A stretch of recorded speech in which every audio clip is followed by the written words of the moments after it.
tonight, a history-making election in Duluth as the newest city councilor breaks barriers. Plus, thousands of vaccines are ordered and a plan is underway to get Minnesota's children vaccinated. And how Wisconsin's Department of Transportation is honoring Native American heritage on state roads. From CBS3 Duluth, this is the CBS3 News at 6. Good evening, I'm Kristen Bakke. And I'm Briggs LaSavage. Thanks for joining us. Duluth voters made history Tuesday night, electing the first Asian American and Muslim person to the city council. Azreen Owl came in second in the at-large race yesterday with about 31% of the vote. That earns her and top place finisher incumbent Therese Timonek a seat on the council. Their challenger, Joe McCord, got about 27% of the vote. Owl is now getting statewide attention for breaking barriers in Duluth's Muslim community. CBS3's Rob Cole sat down with Owl today to hear more about her win. An emotional video posted on her campaign Facebook page last night shared the moment she learned about her win. A lot of those feelings carried over into today when I caught up with her at City Hall. Owl is an immigrant from Bangladesh who moved to Duluth 6 years ago to attend UMD.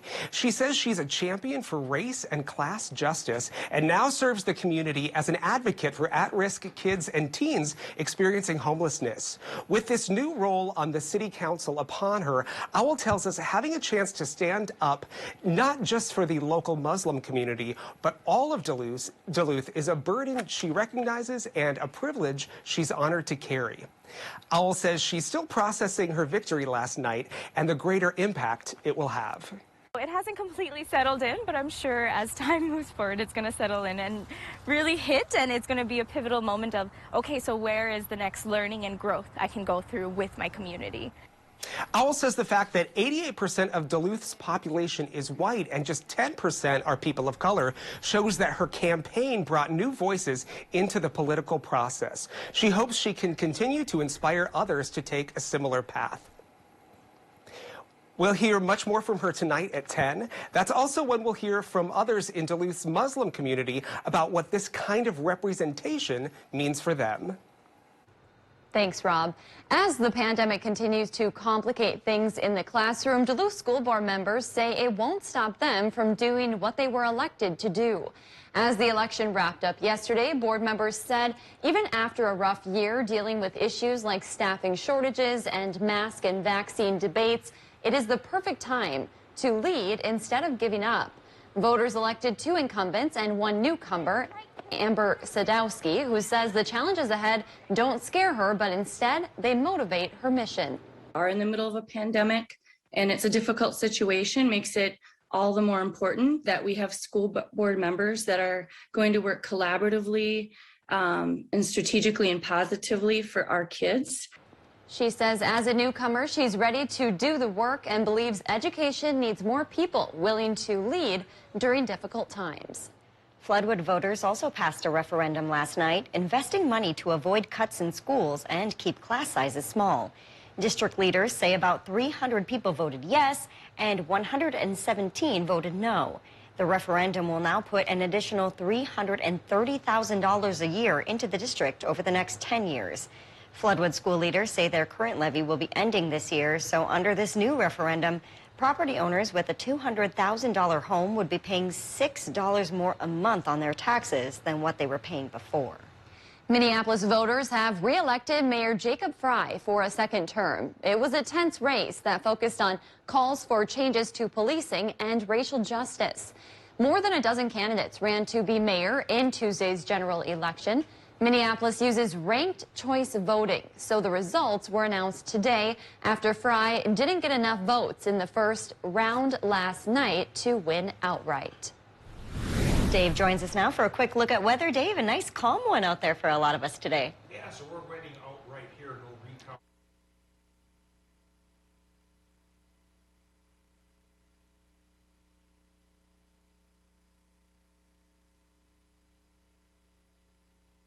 Sunshine is trying to break out here as higher pressure takes over the picture, at least for the short term. We take a look at the upper Midwest, and we've got that high coming in, again leading with its cool side. So lows tonight could dip into the teens for some towns, but the mild side follows for Thursday and Friday as well. Next chance for showers could be Friday night, but focusing now on the short-term forecast, well, tonight, partly cloudy sky from the high will allow temperatures to drop towards 24 here in the Twin Ports. That's moderated a bit by the warmer by the lake syndrome. Upper teens are possible towards Kristen's neck of the woods there on the Mesabi range. But for Thursday, with extra sunshine and a southwesterly wind, will warm back up to normal, 45 degrees. Friday, warmer than normal, will hit 50, and that could get even warmer for the weekend. I'll talk about how warm in a few more minutes. All right, thanks, Dave.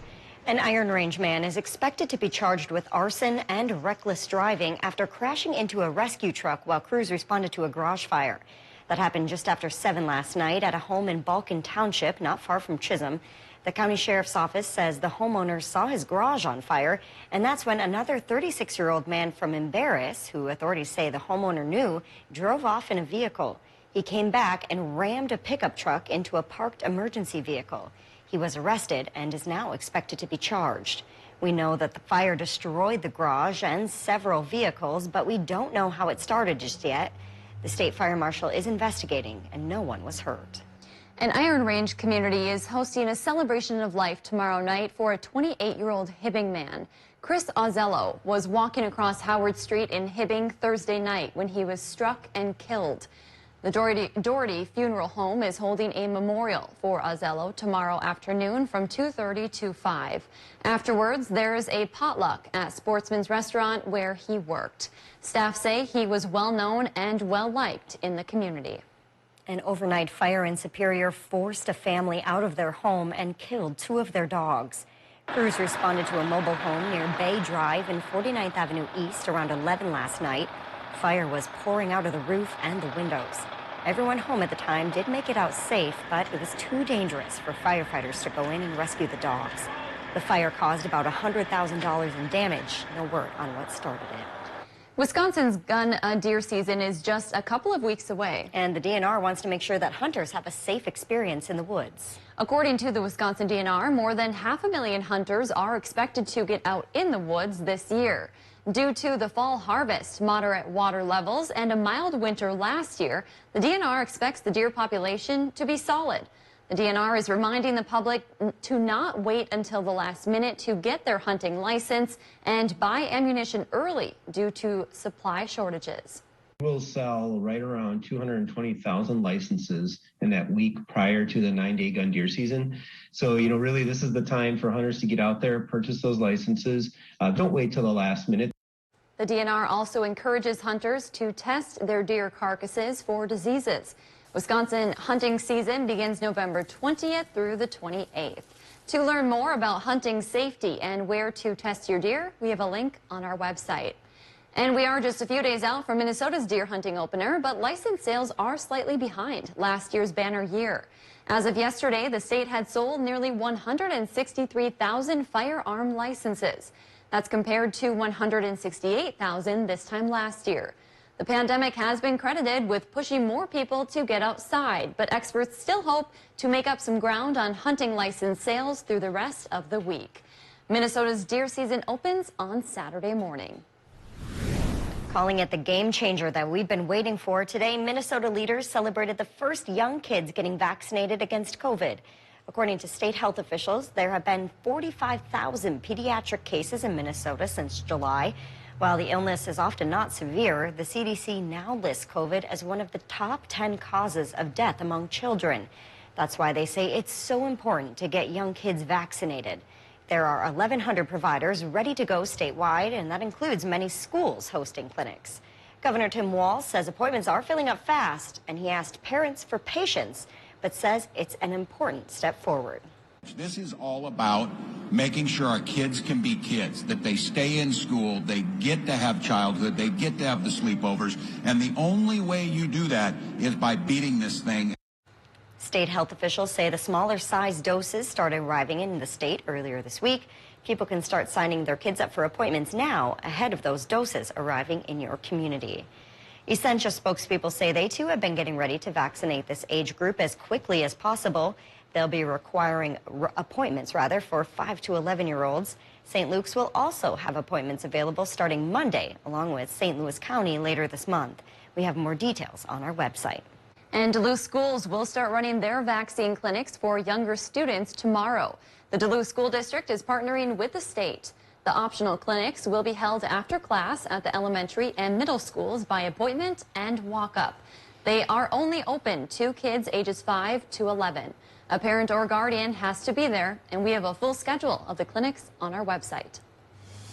Still to come on Live Local, CBS3, remembering and honoring tribal culture one sign at a time. We'll take you to the Cliff Reservation next. 73 is our record high temp for today from 19.3. 43 is the normal. We missed it by a degree. Tomorrow, I think we'll beat it by a couple. So warm-ups coming our way. Could culminate in mid-50s for the weekend. Will that last longer than the weekend? We'll show you with the 7-day forecast coming up after the break.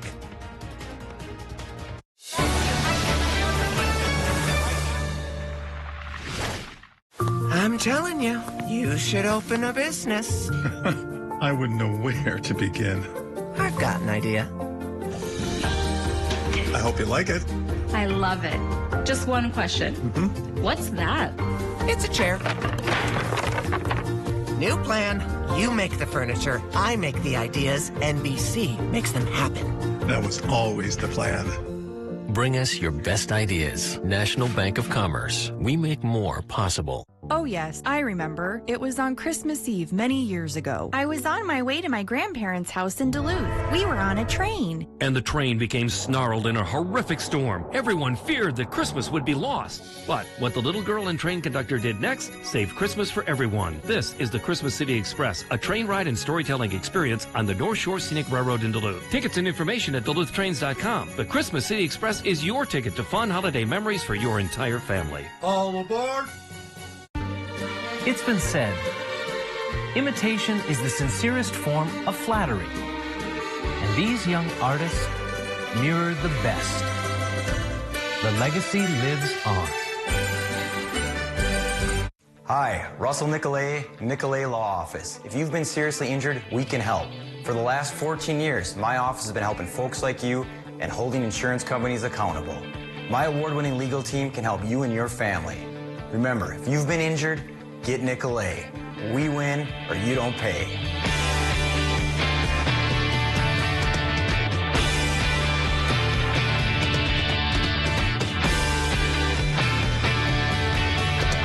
Heart attacks and strokes happen, even in the midst of COVID-19. And at least one will occur while you're watching this.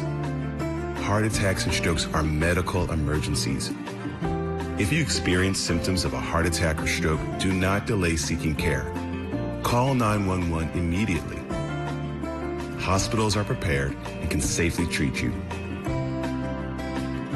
Visit cdc.gov/coronavirus to learn more. Coming up Thursday on CBS3 this morning, Minnesota's governor and health commissioner are sharing their plans to get younger kids vaccinated. And we've got plenty of sunshine with us for Thursday. High is also on the rise. So wake up with us starting at 5 a.m. Start your engines as Tough as Nails hits the track. Everybody ready to get the job done? I'm getting goosebumps. I can feel it. Let's go, baby. Look at Quincy jacking up that car. Go, go, go, go. Take one step, bam, I hit the ground. Let's go, let's go. Digging in the entire pile, throwing tires. It's a mess. I keep screwing up. Come on. I just couldn't get the air in the tires. I'm not doing this real good. The new Tough as Nails tonight at 9/8 Central on CBS and streaming on Paramount+.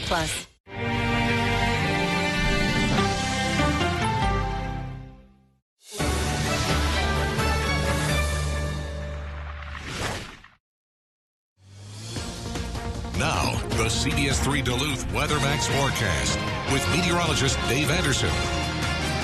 Temperatures this morning, if you're a cold weather fanatic, had folks smiling as they headed out the door. For those who wish summer would last forever, it was more of a grind your teeth kind of morning. A little bit on the cooler side. The normal's around 31.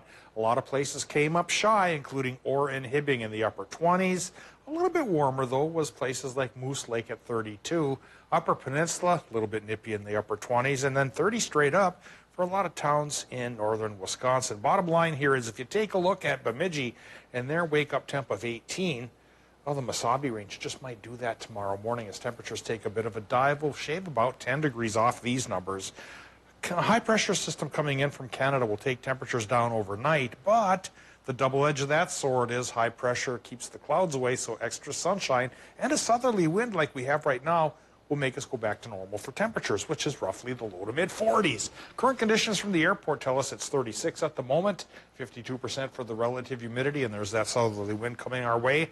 Air pressure's on the higher side as the high advances, leading with its cold side, so we get the briskness tonight, followed by the backside of the high tomorrow, which will bump us up back towards normal and beyond as we get into the weekend. Current temps, low 30s in the upper peninsula, mid to upper 30s in northwestern Wisconsin, and a range in Minnesota going from 30 up the Gunflint Trail to 38 for our friends in Grand Rapids. Keep in mind, though, as the sky clears tonight, temperatures are going to dive. And the sky is clearing as our low pressure system from yesterday moves to the east and higher pressure advances from Canada to clear us up and push away the clouds. And so getting into what's happening tomorrow, the high will bring in a southerly flow of wind, and that'll make it mild. Thursday, we go to normal, about mid-40s. Things change up a bit, though, come Friday. The high will try to hold on to our sky and keep it clear, but this trough of lower pressure forming towards Colorado is trying to work up and over that, and so by splitting the difference, then we'll have a partly sunny day on Friday with a 20% chance for a showery payoff in the evening. I think, in general, the high will win out for the short term, even the long term, because by the weekend we go back towards sunshine during the days and mid-50s for the highs. So on that note, here is the extended forecast. Tonight, Minnesota low temps run from as cool as 19 inland to as warm as 29 by the lake. Partly cloudy sky aloft, which is shared with Wisconsin and Michigan. Low temps there, 20 to 23. For tomorrow, sunshine comes around, mostly sunny for Wisconsin and the UP, and highs will run 44 to 47. Minnesota high temps, a little bit wider range, 43 to 48, but all pretty close to normal, and sunshine there too. Friday, like we mentioned, will be a day of a little bit more cloud action and a 20% chance for evening showers, followed by dry and warm conditions Saturday and Sunday, 55 degrees with a bit of sunshine, especially on Sunday. We do hold on to that through Monday. Then temperatures go back down come Tuesday, and those 2 days, Tuesday, Wednesday, get our next chance for rain. Well, I love your forecast, Dave, but how about that sunset behind it? Wow, yeah, it's beautiful that is tonight. pretty impressive. And here we are in this concrete bunker. I know. Should we sneak outside? Yeah, let's do that when the news is over. Sounds good. Thanks, Dave. A first for Wisconsin. Today, the state and Northwest Wisconsin tribe partnered to both preserve and recognize Indigenous culture in a unique way. CBS3's Quinn Gorham traveled to the Cliff Reservation today to take a look at the new project and hear more about what it means for the tribe. The Red Cliff Band of Lake Superior Chippewa have called this area their home for centuries, but today the state of Wisconsin is taking yet another step toward acknowledging their homeland. WisDOT and the Red Cliff Nation unveiled a new road sign Wednesday that blends Wisconsin's road signs with the native Ojibwe language. It's the first of its kind in the state, and the signs will appear at the entrance to the Red Cliff Reservation. Christopher Boyd, tribal chairman for the Red Cliff Band, says the sign isn't only symbolic, but helps their tribe practically as well. He says the sign is important to their tribe as it helps them preserve their culture and acknowledge their heritage. It reflects back on who we are as a people, pays homage to our ancestors, our generations that passed on, and also sparks interest in our younger generations to initiate their education with our language. The Wisconsin Department of Transportation hopes to install similar signs in the state's 11 other native reservations. Thank you, Quinn. WisDOT says they'll be putting up the new signs when the old ones need replacing, which means the cost of the project should be fairly minimal. Meanwhile, the Minnesota Department of Transportation is also honoring Native American Heritage Month. The first of 12 road signs honoring the 1854 treaty boundary went up along Highway 61 yesterday. Several Northland tribal leaders and the MnDOT commissioner were there for the ceremony. In 1854, the Lake Superior Chippewa ceded a large piece of land to the United States that is now Minnesota's Arrowhead. Very cool. Alexis joins us now for a little preview of what's happening in sports today. Yeah, and you guys know big news in football, of course. Whether you're a Green Bay Packers fan or not, Green Bay will be without their star quarterback, Aaron Rodgers, on the COVID-19 test. So what does this really mean for the Pack? Plus, the Duluth East boys soccer team was back at the bank vying for a spot in the finals. I will real sports next.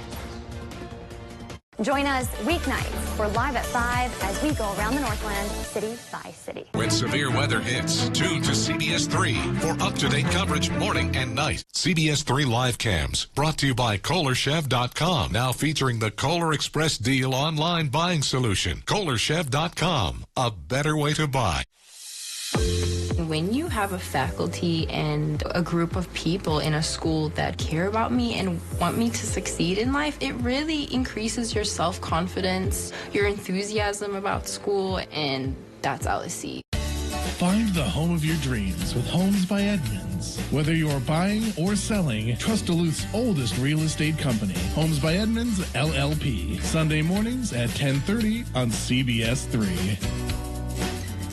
Northwest Outlet is #1 when it comes to kids' winter clothing from the North Face and Columbia. Shopping Northwest Outlet for kids is a pleasure because they carry everything to keep them warm and dry in sizes infant to extra large for you. Jackets, winter coats, snow pants, bibs, mitts, gloves, hats, and smart wool socks, and winter boots from Kamek and Baffin and more. So keep the kids warm and dry this winter with the best from the North Face and Columbia. Shop Northwest Outlet, the children's winter clothing store. 1814 Belknap Superior, the store that saves you more.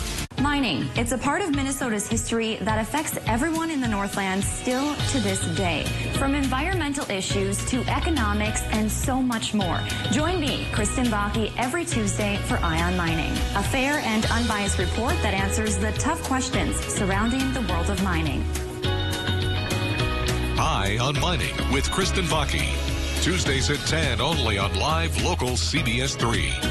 Brought to you by Range Regional Airport. We're all just trying to keep things running for those who rely on us. That's why we don't have time to be sick with the flu. We don't have time for delays. We don't have time for spills. Next. We don't have time for setbacks. Let's be real. Getting the flu shot helps you fight the flu. Get a flu shot for yourself and those around you, too. Kristen Bakke is as local as our evening news. I'm from here. This is my home. I learned how to do a left-handed layup right there. At that hoop, that exact hoop. Covering the communities she calls home too. You know, there's nothing phony about it. That's who she is. She's just a natural at it, so I enjoy watching her because she's so good at what she does. Leaders at Hibbing Taconite are scrambling. At the Menorca Mining, family heritage, and iron mining history. For everything local, watch Kristen Bakke on live local CBS3. Calling all Bulldogs. Do you consider yourself a die-hard UMD Bulldog fan? Send a picture of you or you and your crew all decked out in your Bulldog attire for a chance to be the My9 Sports Bulldog Fan of the Week. Follow the My9 Sports Facebook page and post your pictures there to be entered into our weekly random drawings. Each Fan of the Week will be showcased in our My9 Sports UMD Athletics Broadcast of the Week. The My9 Sports Bulldog Fan of the Week is brought to you by the Duluth Tap Exchange. Get your news on the go, the CBS3 mobile app. Well, ever since their loss in the state championship game in 2018, the Duluth East boys soccer team has set the goal to get back to U.S. Bank Stadium and flip the script. Well, they've won 18 of their last 20 games and we're back at the bank this morning in the Class AAA semifinals, hoping to have a different outcome than the Vikings did on Sunday.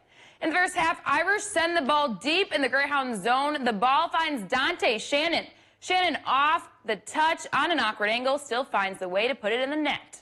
But here come the Greyhounds. Free kick for Duluth East, and Kai Hoffman sends in an absolute beauty of a kick right past the goalie, and we are all tied up at 1. But the Irish answer, Isaac Lewis gets the pass from Reed Wolf. Isaac gets past the Greyhound and fires the ball in from 20-plus yards. Irish go up 2-1 and win by that same score. The Greyhounds will play for third place tomorrow. The top 10 matchups for the UMD men's hockey team just don't stop. The Bulldogs will play their 5th and 6th straight games against top 10 hockey teams this weekend. This time, it'll be a road series against Western Michigan. Both teams coming in at 5-1 overall. They haven't met since the NCHC playoffs when UMD came away with a 5-4 win. Captain Noah Cates says that Bronco fans are his favorite group of road fans to play against, and he expects the Lawson Lunatics to bring the energy as the Bulldogs come off their bye week. Yeah, I think just the energy they play with there. I think it's a little smaller rink, so they're just maybe a little bit quicker on pucks, really hard on their forecheck, and they just make it tough, almost give you no room out there. So the practices we had were really good, and we got an opportunity to work on a couple things that, like I said, we hadn't maybe spent as much time on. We'll get after it today and go tomorrow, but we'll find out. We'll find out. I'm hoping we've got enough guys, older guys, that know what we're getting into. It's also their first conference series of the season. Puck drop on Friday night is at 6:05. Well, Aaron Rodgers has COVID-19 and is listed as out for this Sunday's game in Kansas City against Patrick Mahomes and the Chiefs, which according to NFL health and safety protocols means that he is not vaccinated. If Rodgers has been vaccinated, he would be eligible to come back to the active roster in just 2 days with 2 negative tests. Instead, he's out for a minimum of 10 days. The interesting part is, back in August, Rodgers told reporters that he had been, quote, immunized against COVID-19. But that apparently didn't mean a vaccine, because all season they've supposedly been operating as if he's an unvaccinated player. I really don't know. I just know that he won't be available this week, and then we've got a great opponent we're going against, and then we'll address next week when we get there. An NFL Network report today indicated that Rodgers received a homeopathic treatment from his personal doctor, but regardless of that, he's out for Sunday. Third-string quarterback Kirk Benker is also out with COVID-19. So barring any other surprises, it'll be Jordan Love's first NFL start this Sunday at Arrowhead Stadium. You guys, so as I mentioned earlier, the soonest he could be back on Saturday, back at home with the Seahawks on Sunday. So I know Packers fans can only cross their fingers and hope for that, but we will see. A tough time. They had a good record. I know. Yeah. We'll see what happens. Thanks, Alexis. Tonight on the CBS3 News at 10, we'll have more on the first-of-its-kind project between the Red Cliff Band of Lake Superior, Chippewa, and the state of Wisconsin. Tonight, we'll hear from WisDOT about why this new project is more than just road signs. So, Dave, how's the rest of the night looking? On the dark side, Briggs, after sunset. That's my favorite every time someone asks me that. Kristen knows it very well. But seriously, I'm new here still. Let's talk about beautiful sunshine that's coming our way tomorrow from the high pressure taking over. So, mostly sunny sky on Thursday, a return to normal temperatures in the mid-40s, 50 straight up on Friday with just a few clouds in the sky and a slight chance for some rain showers. Boy, the picks of the litter this week will be Saturday and Sunday with sunshine and high temps about 10 degrees warmer than normal, 55 degrees. Next chance for rain after that slight shot on Friday could be with us for Tuesday and Wednesday. All right. I'm looking forward to that little bit of a warm-up there. Thank you for joining us. We'll be right back at 10.